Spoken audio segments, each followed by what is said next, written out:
Tous les jours, toute l'info politique, c'est sur France Info. Le discours pourrait se résumer à un mot, responsabilité. Devant une salle d'abord agitée. Pour tout savoir, une réunion d'affichage à l'initiative du chef de l'État français pour que les représentants sociodémocrates européens arrivent en ordre de bataille. Et tout comprendre. Jusqu'où ne pas aller trop loin, c'est la question que se pose aujourd'hui de nombreux élus socialistes. Ils sont partagés entre tacles et mesures vis-à-vis du pouvoir. Bonne fin de soirée à l'écoute de France Info. Il est 23h30, le journal François Desplan, bonsoir. Bonsoir. Le monde s'organise pour venir à bout de l'État islamique. Une trentaine de pays ont rendez-vous demain à Paris pour une grande conférence internationale sur l'Irak. Les États-Unis se félicitent déjà de la présence à leur côté d'une dizaine de pays arabes. Vous entendrez le secrétaire d'État américain John Kerry dès le début de ce journal. Vous entendrez aussi François Bayrou, le patron du MoDem, veut éliminer l'État islamique qui a revendiqué l'assassinat barbare du Britannique David Haines. L'actualité ce soir, c'est aussi la grève à Air France qui se confirme après l'échec des toutes dernières négociations. Comptez au mieux à partir de demain un vol sur deux, pas plus.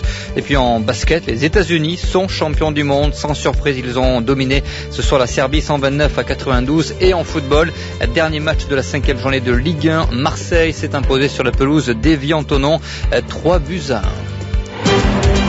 France Info. C'est la question qui va animer demain la grande conférence internationale sur l'Irak. Comment mettre fin aux atrocités de l'État islamique? Un jour après l'assassinat barbare de David Haines, décapité par les djihadistes, une trentaine de pays a donc rendez-vous demain à Paris. Washington espère une large coalition pour soutenir les États-Unis dans son combat contre l'État islamique. Et cela semble être le cas, selon John Kerry, le secrétaire d'État américain, visiblement très satisfait par sa tournée au Proche-Orient. John Kerry. J'ai trouvé extrêmement encourageant d'entendre de la part de tous les dirigeants que j'ai rencontrés qu'ils étaient prêts à participer à cette coalition. Je peux vous dire d'ores et déjà que nous avons des pays au Moyen-Orient et des pays dans d'autres régions du monde qui sont disposés à fournir une assistance militaire et à mener des attaques si c'est nécessaire. Et nous avons aussi de plus en plus de gens qui sont prêts à prendre part à d'autres types d'actions. Il ne faut en effet pas penser à cette bataille uniquement en termes militaires. Les frappes aériennes seules ne suffiront pas pour relever ce défi. Il y a aussi des pays qui sont disposés à envoyer des troupes au sol, mais ce n'est pas notre priorité du moment. Nous nous concentrons sur la formation d'une coalition globale, donc ce n'est pas approprié de dire que tel pays va faire ceci et tel autre cela.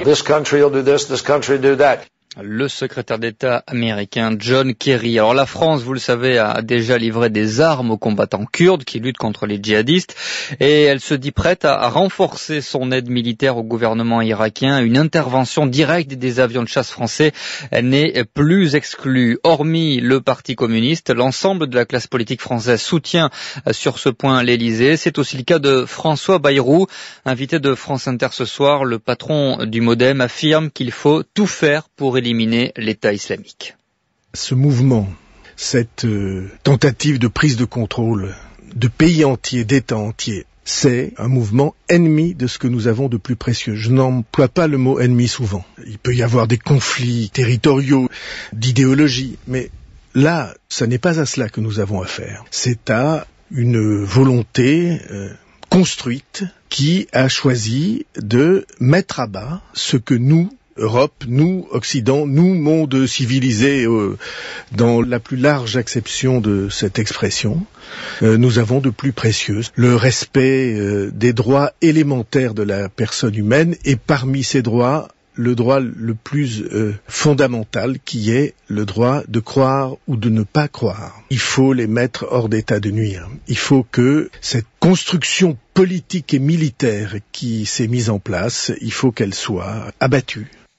François Bayrou, toujours à l'étranger, où la Suède bascule à gauche ce soir après 8 ans de gouvernement de centre-droit. Mais cette courte victoire aux législatives empêche la gauche d'avoir la majorité absolue. Un scrutin marqué également par la percée de l'extrême droite qui devient le 3e parti de Suède. En France, ne l'appelez plus la ferme des 1000 vaches. Cette exploitation, la plus grande de France, devait accueillir 1000 bovins dans la Somme, près d'Abbeville. Un projet jugé démesuré et dangereux par les écologistes qui bloquent le site depuis hier soir. Mais sur France Info, le ministre de l'Agriculture, Stéphane Le Foll, promet aux opposants que cette exploitation respectera les règles et sera bien limitée à 500 vaches. Stéphane Le Foll. Les arguments qui sont avancés, que ce soit sur la question de l'environnement ou que ce soit sur la question du bien-être, on fera respecter les règles et les lois qui s'appliquent à tous les établissements agricoles et qui sont aujourd'hui des règles qui s'appliquent à l'échelle européenne. Donc les choses sont claires. Deuxièmement, malheureusement, ce n'est pas un projet de 1000 vaches. Il a été réduit à 500. Et d'ailleurs, décision a été prise par celui qui a investi de réduire la capacité de son méthaniseur, c'est-à-dire ce qui va transformer le fumier des vaches en électricité, à 500 vaches et non plus, comme c'était le cas, à 1000. Donc on est conforme à ce que nous avons décidé par rapport à ce projet, le réduire pour justement tenir compte des éléments environnementaux. Le ministre de l'Agriculture, Stéphane Le Foll. Grosse pagaille en vue chez Air France, demain avec au mieux un vol sur 2 seulement, conséquence d'une grève très suivie par les pilotes. Les dernières négociations entre syndicats et direction n'ont rien donné ce soir. Les pilotes contestent la stratégie du low-cost chez Air France avec le développement de la filiale Transavia. La compagnie demande à ses voyageurs de reporter si possible leur voyage. Le MEDEF dévoile ses propositions pour créer 1 million d'emplois en France. Des propositions choc selon les Échos à paraître demain, à savoir la suppression de 2 jours fériés et la réforme du SMIC et de la durée légale du travail. Le MEDEF précisera ses propositions mercredi. Des emplois Renault compte également créer en France. Son patron Carlos Ghosn en fait la promesse ce soir. La marque aux losanges va augmenter ses cadences de production pour accompagner les débuts de reprise du marché automobile européen. Le gouvernement rectifie le tir pour les petites retraites. 2 jours après avoir affirmé qu'elle ne serait pas augmentée en raison d'une inflation trop faible, le gouvernement change d'avis. Finalement, les retraités les plus modestes bénéficieront d'un coup de pouce financier. Déclaration aujourd'hui de Jean-Marie Le Guen, le secrétaire d'État aux relations avec le Parlement. La nature exacte de cette aide doit être précisée mardi par Manuel Valls. La piste du drame passionnel serait privilégiée par les enquêteurs après le double homicide commis à Anglet, près de Bayonne. Vendredi soir, 2 personnes ont été poignardées dans une maison, un vieil homme de 86 ans et une jeune femme de 38 ans, une auxiliaire de vie. L'enquête s'est accélérée lorsqu'hier après-midi, un 3e corps a été retrouvé à quelques kilomètres de là. C'est l'ancien compagnon de la jeune femme. Il s'est suicidé. Les 2 affaires seraient bien liées, selon le procureur de Bayonne, Samuel Vuelta-Simon. Il va de soi que, en fonction de la chronologie, un double homicide qui serait intervenu dans la soirée du vendredi et le suicide de cet homme qui a eu lieu le samedi matin, selon toute vraisemblance. D'autre part, les témoignages dont on dispose qui décrivent un individu suspect autour du domicile où a eu lieu le double meurtre, vêtu d'une certaine façon. Eh bien, la tenue vestimentaire qui nous est donnée correspond en tout point, je dirais, à la tenue qu'avait ce monsieur au moment où il met fin à ses jours. Voilà le 2e élément. Le 3e élément, bien entendu, c'est ce contexte de séparation d'un couple qui se passe mal. Donc aujourd'hui, pas de lien en termes de preuves, mais néanmoins, c'est une hypothèse que nous privilégions pour la résolution de cette affaire. Le procureur de Bayonne, Samuel Vuelta-Simon.